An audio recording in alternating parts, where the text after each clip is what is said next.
Grand entretien ce dimanche matin avec Maïan Lourd. Nous recevons un député du Loiret, porte-parole du Rassemblement national à l'Assemblée nationale. Vos questions, chers auditeurs, vos réactions au 01 45 24 7000 ou sur l'application de France Inter. Bonjour Thomas Ménager. Bonjour, merci de Bonjour. votre Et invitation. bienvenue. Beaucoup de Merci. questions à vous poser, et notamment sur une forme de suspense. En tout cas, on imagine que c'est une question qui se pose au sein de vos rangs. Il y a eu quelques paroles légèrement contradictoires, voire complètement opposées, celle de Sébastien Chenu et celle de Jordan Bardella à propos du vote de la prochaine motion de censure, celle qui a été déposée par le Parti socialiste et qui devrait donc être soumise au vote des députés la semaine prochaine. Vous la voterez ? Non, nous ne la voterons pas parce que le Parti socialiste l'a déposé pour une seule et unique raison, revenir et contester les propos de bon sens, même s'ils sont insuffisants, du Premier ministre qui a parlé d'un sentiment de submersion migratoire. En fait, cette censure, elle est symbolique de la gauche qui, contrairement aux gauches européennes, ailleurs, on voit au Danemark, a pris conscience que l'immigration était un problème, qu'il fallait arrêter de mettre la poussière sous le tapis et vraiment agir. On voit que la gauche continue à fermer les yeux sur l'immigration et veut censurer le gouvernement sur cette base. Il y aura peut-être d'autres occasions de censurer le gouvernement. Nous, on ne se l'interdit pas dans les prochains mois, dans les prochaines semaines, si ça permet de protéger les Français pour bloquer un texte ou parce qu'il y a un élément, un propos qui est contraire, tellement contraire à ce que l'on porte qu'il faudra censurer ce gouvernement, mais l'heure n'est pas venue. Il y a quelque chose d'assez curieux quand on vous entend, puisque cette expression de sentiment de submersion migratoire, elle a suscité beaucoup de débats dans l'espace public et en politique. Et pourtant, il y a une enquête sociale européenne qui vient d'être menée par des universitaires dans 31 pays européens. Et cette étude indique que 70% des Français sont favorables à l'accueil d'étrangers dans notre pays et qu'on est bien loin du sentiment de submersion migratoire évoqué par le Premier ministre François Bayrou. Est-ce que du coup le concept de sentiment accolé à celui de submersion migratoire, ça relève de de la communication politique, puisqu'on est loin des réalités statistiques ? Non, vous savez, je pense que la France a une tradition d'accueil et personne en France dit on arrêtera tout totalement. Il y aura toujours, bien entendu, des étudiants. Il y aura toujours des personnes qui demanderont réellement, si elles peuvent l'avoir, l'asile parce que si vous êtes persécuté dans votre pays pour des questions religieuses, sexuelles, politiques, il y aura aujourd'hui de l'accueil. Mais Et on aujourd'hui, a besoin de l'accueil il n'est main-d'œuvre pas dans contrôlé. certains secteurs. Mais aujourd'hui, rien n'est contrôlé. C'est-à-dire qu'en fait, on a des personnes qui sont sur notre sol, qui ne sont pas expulsées. La plupart des OQTF ne sont pas expulsés. Il y a de plus en plus de monde qui arrive sur notre sol, alors que là, on 100 regarde... il y a 000 aussi- immigrés de plus par an sur 5 ans, ça s'appelle une submersion. Ah bah ça s'appelle aujourd'hui quand les services publics sont submergés, que l'hôpital est submergé, quand 25% des places de prison sont occupées par des étrangers alors qu'ils représentent 8% de la population. Quand nous avons aujourd'hui des difficultés dans un grand nombre de domaines, qu'il n'y a pas assez de logements dans notre pays, oui, nous ne sommes plus en capacité d'accueillir plus de monde. Et surtout, ce qui est très gênant aujourd'hui dans notre politique migratoire, c'est qu'on ne contrôle pas qui vient, pourquoi faire, et qu'on n'expulse pas ceux qui n'ont rien à faire sur notre sol. Donc il y a une submersion progressive. Mais 100 000, qui c'est ne une fait goutte d'eau. Mais c'est pas une goutte d'eau quand vous accumulez. Et puis en plus, ça, bien entendu, il y a la question des immigrés qui sont des immigrés légaux et il y a les questions des immigrés illégaux. On sait qu'aujourd'hui en France, il y a entre 600 000 et 900 000 clandestins, personnes en situation irrégulière déjà sur notre sol. Et aujourd'hui, il y a aussi la nécessité d'assimiler, de donner un emploi, de donner un logement à ceux qui sont en situation régulière sur notre sol. Et on n'a pas la capacité aujourd'hui, au vu de la situation, je vous le dis, dans le domaine du logement, de l'hôpital, en matière sécuritaire, pour accueillir plus de monde en France. Alors parlons précisément, puisque vous ne voulez pas admettre les résultats de cette enquête internationale, mais c'est quoi le seuil ? À partir de quel Vous savez, moment attendez, y a-t-il un sentiment oui. de submersion ou une submersion réelle, Thomas Ménager ? Monsieur Badou, moi, cette enquête internationale, c'est une chose. Moi, je vois ce que les Français attendent. 7 Français sur 10 attendent un référendum sur l'immigration. Une très large majorité Ça sont ne veut pas toutes dire les qu'ils sont enquêtes. contre. Toutes les enquêtes d'opinion, mais toutes les enquêtes d'opinion, je ne vais pas vous inonder de chiffres, mais toutes les enquêtes d'opinion Ah montrent non, que pas les du tout. Français, c'est une des préoccupations majeures, la question de l'immigration, et les Français Enquête sociale considèrent... européenne menée dans 31 Mais- pays. voilà, cette enquête sociale européenne, je ne sais même pas par qui elle a été payée, Par des je la connais pas, universitaires. vous me la donnez, je l'étudierai après. Mais les universitaires, il y a la réalité du terrain, il y a la réalité aussi des résultats électoraux. Quand une grande majorité de Français font confiance au Rassemblement national qui depuis des années dit qu'il y a une submersion migratoire, les résultats des Une grande européennes. majorité de Français? Les résultats des européennes voient quand même on est le premier parti de France. Donc il y a quand Mais même une. c'est pas la majorité Non, et à mais l'Assemblée vous nationale voulez, non plus, voilà, au on est le Sénat premier, non on est le plus. premier groupe, Monsieur Badou. Vous voulez qu'on parle de chiffres? On est le premier groupe à l'Assemblée nationale. On est aujourd'hui le premier parti en France. Marine Le Pen et Jordan Bardella sont les personnalités, souvent les 2, 3 premières personnalités préférées des Français. Donc aujourd'hui, il y a quand même un signal très clair. Les Français attendent de la fermeté en matière migratoire et ils attendent, dans tous les cas, ils sont tous d'accord sur ça, de pouvoir s'exprimer. C'est la raison pour laquelle on souhaite un référendum. Et comme ça, vous savez, entre votre étude, mes chiffres, les Français trancheront. Et ça, ce sera la démocratie et la souveraineté populaire qui parlera. Alors la réalité, c'est qu'il y a des migrations, qu'il y a 100 000 personnes qui arrivent par an. Après, libre à vous d'appeler ça submersion ou non. Et puis, il y a les solutions que vous proposez. Par exemple, la question du droit du sol. Alors aujourd'hui, on a Manuel Valls, qui est ministre des Outre-mer, qui dit que remettre en question le droit du sol en France, ça serait une fracture historique. Est-ce que vous êtes d'accord avec lui? Non, je ne le pense pas. Il y a tout un tas de pays dans le monde qui ont un droit de l'affiliation et pas un droit du sol. On voit aujourd'hui qu'il y a progressivement, je vous l'ai dit, des chiffres et une volonté des Français d'avoir de la fermeté en la matière. On le voit ce qui se passe bien entendu à Mayotte, qui est en fait un effet loupe, Mais une situation qui est aggravée de ce qu'on peut connaître. Aujourd'hui, nous considérons depuis des années que être français, ça s'hérite donc, par vos parents ou ça se il faut mérite en faisant droit du la sol. demande.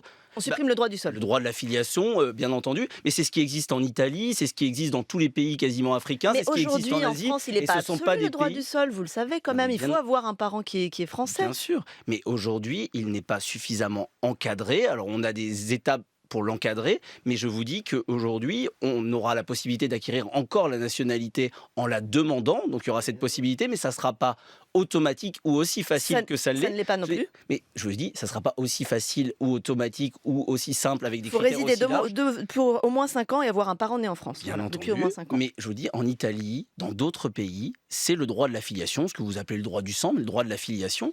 Et après, il faut vraiment prouver, justifier que vous avez l'amour de la France, la volonté de devenir français et d'obtenir cette nationalité. On ne peut pas brader la nationalité française. Ce qui est déjà le cas Il n'y aujourd'hui. a rien de scandaleux à cela. Vous savez combien de personnes ça concerne? Mais ça concerne bien entendu un certain nombre de personnes dans notre pays, mais peu importe le nombre. 32 000 Mais 32 par 000, an. mais 30 500 Mahorais. mais c'est beaucoup plus. Dans tous les cas, ces chiffres, je les conteste. Mais ce que je peux vous dire, Madame Lourd, C'est l'INSEE, c'est ceux de l'INSEE. Hein. ce que je peux vous dire, Madame Lourd, c'est une multitude de problématiques, à la fois le regroupement familial, des pompes aspirantes telles que l'aide médicale d'État, l'absence d'expulsion de délinquants étrangers, l'obtention assez simple de la nationalité, qui sont parfois sur certains éléments symboliques, mais le symbole a son importance. En France, où on n'obtient pas la nationalité aussi facilement que l'obtient aujourd'hui. C'est Il ce y a que nous de souhaitons. nombreuses questions, Thomas Ménager, sur l'Europe et sur la politique américaine et la visite du vice-président J.D. Vance à Munich. On va filer au standard. Bonjour Aurélien. Oui, bonjour. Bienvenue Bonjour sur France mesdames, Inter. Et bonjour vous avez une messieurs. question pour Thomas Ménager. Oui, vous appartenez à un groupe qui est affilié au Rassemblement national qui tient régulièrement des discours climato-sceptiques. Vous tenez vous-même des discours régulièrement climato-sceptiques. Vous remettez en cause les rapports du GIEC, vous les relativisez. Je voulais savoir sur quel fondement scientifique vous vous appuyez pour remettre en cause les rapports du GIEC et tenir ces propos climato-sceptiques. Merci Aurélien pour votre question-réponse. Thomas Ménager. Alors, c'est la 4e fois en un an que vous m'invitez et c'est le 4e auditeur identique qui me pose la même question. Donc, je suis très heureux de cette question qui va me permettre pour la 4e fois de réexpliquer que La pédagogie, c'est la répétition, Thomas Ménager. bien entendu, et c'est très important les questions environnementales et j'avais expliqué à de multiples reprises que je ne remettais en aucun cas en cause les rapports du GIEC qui sont issus d'un consensus scientifique, que le politique doit bien entendu écouter les rapports du GIEC et trouver le timing le plus adapté pour permettre bien entendu la protection de l'environnement, la baisse de nos émissions de gaz à effet de serre, tout en bien entendu protégeant les populations, et notamment les populations les plus fragiles, et d'éviter aussi d'aller vers une écologie punitive qui parfois produit des effets contraires à ce que l'on peut espérer pour notre planète. Bonjour Gérard et bienvenue sur Inter. Vous nous appelez du Val d'Oise. Oui, bonjour. Aujourd'hui, chacun peut constater que M. Trump, allié à M. Musk, mène une politique anti-européenne et anti-française, clairement avec les positions qu'ils prennent.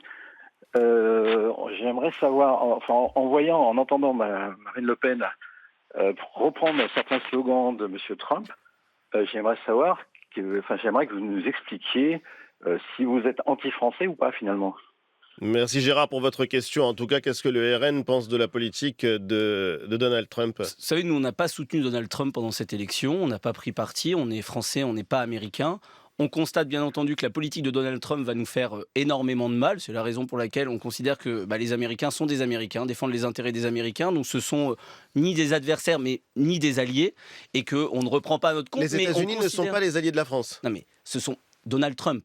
Historiquement, bien entendu, les États-Unis sont des alliés de la France. Mais je veux dire, Donald Trump n'est pas notre allié, on n'a pas d'alliance, on n'a pas On n'a pas d'alliance. Mais nous, Rassemblement National, Marine Le Pen n'est pas alliée, n'est pas un soutien de Donald Trump. C'est ça ce que je vous dis, Monsieur Badou. Ce qui est certain, c'est que Donald Trump doit juste nous donner l'occasion de prendre conscience, parce qu'on n'aura pas d'autre choix, de sortir d'une forme de naïveté en France et en Europe en matière économique, parce que quand on va avoir d'un côté la Chine, de l'autre côté les États-Unis qui protègent leur économie, qui défendent leur économie, qui subventionnent leur économie en protégeant leur emploi, leur industrie, leur énergie, eh bien en Europe on ne pourra pas laisser tout ouvert comme avant et avoir une absence de protection, de barrières douanières, parce que sinon ça va être la mort de notre économie, notre agriculture, ça ouvre tous les débats autour des accords de libre-échange aussi, et donc toutes ces questions vont nous obliger, Européens et Français, à sortir de la naïveté. Et l'Europe a déjà dit d'ailleurs qu'elle allait répliquer sur les droits de douane.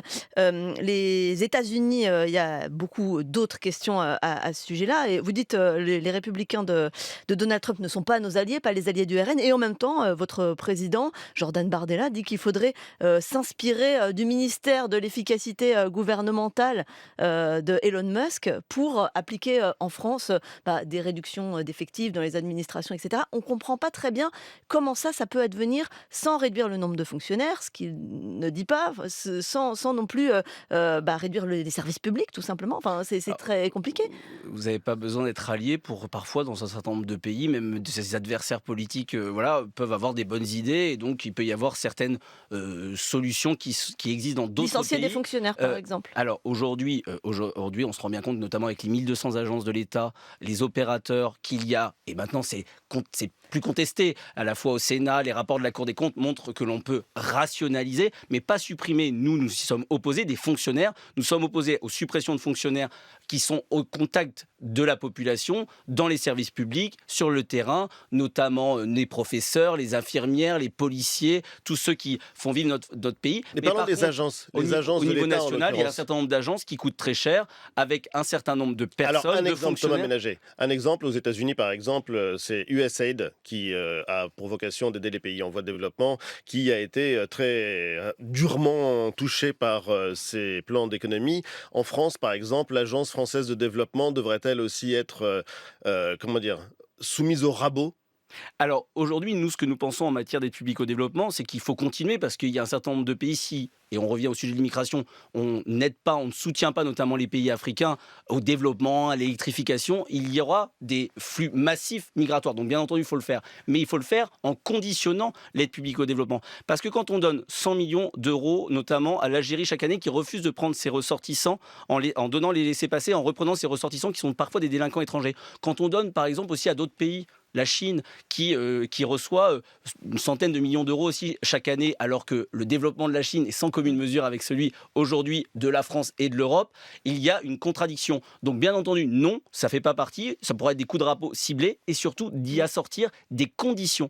On aide un pays, il faut que ça soit dans les deux sens, gagnant-gagnant, et aujourd'hui c'est gagnant pour le pays, parfois perdant pour la France, pour la sécurité des Français. Du coup, en fait, on ne voit pas où vous voulez trouver les économies, parce que ce qui coûte cher en France, c'est la protection sociale et c'est la masse salariale de la fonction publique. Vous dites, on ne licencie pas les fonctionnaires, donc qu'est-ce qu'on fait? On touche à la protection sociale? Il y a moins de, de droits à la sécurité sociale, par exemple? Je vous dis, il y a des économies dans les agences notamment, ou dans les... Mais ça ne suffit pas, c'est peanuts par rapport au reste. Vous savez, au moment du budget, on avait un contre-budget global qui montrait toutes les économies qu'on pouvait faire. On parle de... 630 millions d'euros. Voilà. Non, bien plus. Rien que sur les agences, on était à 3 milliards, Madame Lourd, sur les agences, où en fusionnant un certain nombre d'agences, en supprimant par exemple les ARS, en supprimant le Conseil économique... Les agences régionales de santé. Oui. Mais ça existait avant, c'est-à-dire en fait, on reviendrait à la situation antérieure, c'est le préfet, l'autorité de l'État dans le département, et non des agences, avec bien entendu à chaque fois des supports, des services supplémentaires. On recentralise sur un certain nombre de sujets au niveau du département, au niveau du préfet. C'est pas de supprimer les compétences, c'est de faire en sorte que des personnes qui par le passé tenaient certaines compétences, on supprime par exemple le Conseil économique, social et environnemental parce qu'aujourd'hui il y a déjà 2 chambres dans notre pays qui sont en plus élues pour faire ce travail et que aujourd'hui de créer des structures multiples ça coûte beaucoup d'argent. Sur un certain nombre, on en fusionne. On réduit aussi certains, parce qu'on sait très bien que certaines agences sont là pour recaser. Il suffit de regarder qui est à la tête d'un certain nombre d'agences, des anciens députés, des anciens ministres, payés 10 000 balles avec voiture. Et aujourd'hui, c'est totalement à l'inverse de ce qu'il faut faire. On ne peut pas demander toujours aux Français, à ceux qui bossent, qui se lèvent tôt, aux classes populaires, aux classes moyennes, des efforts. C'est à tout le monde de faire des efforts et on peut bien entendu rationaliser dans un certain nombre de structures. Je ne vous dis pas de supprimer les compétences, de faire en sorte qu'on ait un pays qui soit totalement anarchique, où il y aurait plus d'organisation, plus de structures, plus d'interlocuteurs, mais de rationaliser tout cela. Question de politique internationale, il y a évidemment l'Ukraine dont le sort est suspendu aux négociations entre Vladimir Poutine et Donald Trump. Est-ce que l'idée, par exemple, des États-Unis d'acter les nouvelles frontières et les territoires conquis par la Russie depuis 2014 et puis depuis 2024 au cours de cette guerre d'invasion, par exemple la Crimée, est-ce qu'elle doit rester ukrainienne ou est-ce qu'elle doit être russe ? Ça, c'était le débat qu'il y a eu par le passé. Et si vous me posez la question, vous savez la position qu'on avait prise sur la question de la Crimée à l'époque. Aujourd'hui... Oui, Thierry Mariani, par exemple, qui siège dans vos rangs, est radicalement opposé à l'idée que la Crimée soit ukrainienne. Votre position sur la Crimée, ukrainienne ou pas ? Globalement, Monsieur Badou, nous, ce que l'on souhaite entre l'Ukraine et la Russie, c'est qu'il y ait un accord. Donc que ça ne se fera pas sans les Ukrainiens. Si M. Zelensky n'est pas d'accord, il n'y aura pas de guerre. Si vous forcez, peu importe le sujet, peu importe les frontières, peu importe où vous allez, si vous... Les frontières comptent énormément dans une guerre d'invasion. Non, mais ce que je veux vous dire, c'est que s'il y a un des deux protagonistes, d'un côté la Russie, de l'autre côté l'Ukraine, qui n'est pas d'accord, la guerre va se reproduire et ne sera que reportée. Donc il ne faut pas que les États-Unis forcent un accord, il faut qu'il y ait une conférence internationale pour la paix, que la France soit bien entendu autour de la table. Il y avait eu pour la Crimée, vous savez très bien, un référendum à l'époque, etc. On va pas y revenir. Surveillé par Thierry Mariani. Non, mais c'est la question qui est posée aujourd'hui en l'occurrence. Est-ce que la Crimée est ukrainienne ou pas ? Mais aujourd'hui, ça sera... Il y a le droit international. Il y a le droit international en la matière. Il y avait eu un référendum. Qui reconnaît donc que la Crimée est ukrainienne. Voilà, ce que je veux vous dire, c'est que là, en fait, on s'en fiche du passé. Aujourd'hui, s'il faut, c'est que... Ah, mais c'est une question brûlante d'actualité. Non, mais peu importe ce que l'on décidera, M. Badou. Si M. Zelensky ou M. Poutine sont en désaccord et qu'ils ne trouvent pas un accord, la guerre va se reproduire pour la Crimée ou pour toute autre zone. C'est peu importe, entre guillemets, l'opinion que M. Trump peut avoir. C'est pas une question d'opinion, c'est une question de droit international. Le Donbass, il est ukrainien ou il est russe ? Mais le Donbass, il est ukrainien. On le sait. Enfin, je veux dire, il n'y a pas de doute là-dessus, il n'y a pas de question. Mais les frontières précises qui devront être dessinées devront être issues d'un accord entre les deux protagonistes, parce que sinon la guerre va éclater, il y aura des morts à nouveau. Donc, je veux dire, peu importe ce qu'on dit dans notre petit studio aujourd'hui et limite mon opinion personnelle, la question c'est il faut qu'il y ait une issue diplomatique pacifique et que à la fois les Russes et les Ukrainiens soient d'accord pour éviter qu'il y ait encore des morts et qu'il y ait de nouveau une guerre. C'est malgré tout important d'entendre les représentants du peuple français, ceux qui votent la loi et qui donc définissent le droit de savoir ce qu'ils pensent d'une situation géopolitique et d'une guerre qui se déroule en Europe. Je suis d'accord. Autre question sur l'Europe, donc le vice-président américain J.D. Vance était à Munich et où il a prononcé un discours qui a fait beaucoup de bruit, notamment au cours de ses attaques sur la liberté d'expression en Europe. Est-ce que vous partagez cette inquiétude que lui exprimait ? Bon, il le formulait de manière extrêmement dure et violente. La liberté d'expression, elle est menacée, elle est entravée en Europe, selon vous, Thomas Ménager ? Alors, sur la question du discours de M. Vance, il y a deux choses, il y a le fond et la forme. Sur la forme, moi, je ne suis jamais fan que des Américains, des puissances étrangères... Non, mais sur le fond, la liberté d'expression. Je vais y aller très vite. Viennent donner des leçons aux Européens. Ils ont leur domaine et leurs problématiques à régler et il n'y a pas un Américain de venir donner des leçons aux Français et aux Européens. Après, sur le fond, on peut constater qu'il y a un certain nombre de dérives aujourd'hui en Europe et notamment en France, quand il y a la gauche et l'extrême gauche qui arrivent à obtenir d'une manière quand même assez étonnante la fermeture d'une chaîne comme C8 qui est la première de la TNT, quand il y a des syndicats de gauche et d'extrême gauche. Ils ont mené, c'est le gendarme de l'audiovisuel. Ils ont mené. Oui, enfin, à un moment, il y a aussi le peuple. Les Français étaient une grande majorité à apprécier cette chaîne. C'était la première de la TNT. Il y en a qui ne voient personne et on les maintient. Pareil, quand la gauche et l'extrême gauche réussissent à obtenir la censure de la campagne de pub dans les gares pour le livre de Jordan Bardella, on se rend bien compte qu'il y a une censure à géométrie variable et avec certaines personnes qui considèrent que dès lors qu'on n'est pas d'accord avec eux, on ne doit pas avoir voix au chapitre. On est Pas très loin sûr de la que le mot position. censure soit adapté. On est très loin de la position de Voltaire qui disait, et que je pense qu'il devrait être celle que l'on défend tous, qui est: je ne suis pas d'accord avec vous, et je peux vous le dire à vous aussi sur France Inter, mais je me battrai jusqu'à la mort pour que vous puissiez. Donc il faut Et nous aussi, supprimer la loi regardez. Guesso, Voilà. par exemple. Comment? Il faut supprimer la loi Guesso. Non, ça c'est autre chose. Euh. La liberté d'expression n'est pas inconditionnelle en France. Il y a la loi qui est là et le juge qui est là pour faire respecter cette loi. Donc on ne peut pas tout dire. Bien entendu, il y a des propos qui ne peuvent être dits, qui sont des propos qui sont contraires à la loi, qui sont antisémites, qui sont racistes et qui doivent donner lieu, à bien entendu, une condamnation du juge. Et très très rapidement, parce qu'on arrive à la fin, J.D. Vance, le vice-président des États-Unis, il a dit aussi qu'il fallait arrêter en Allemagne le cordon sanitaire avec l'AfD, le parti d'extrême droite allemande. Vous êtes d'accord avec lui?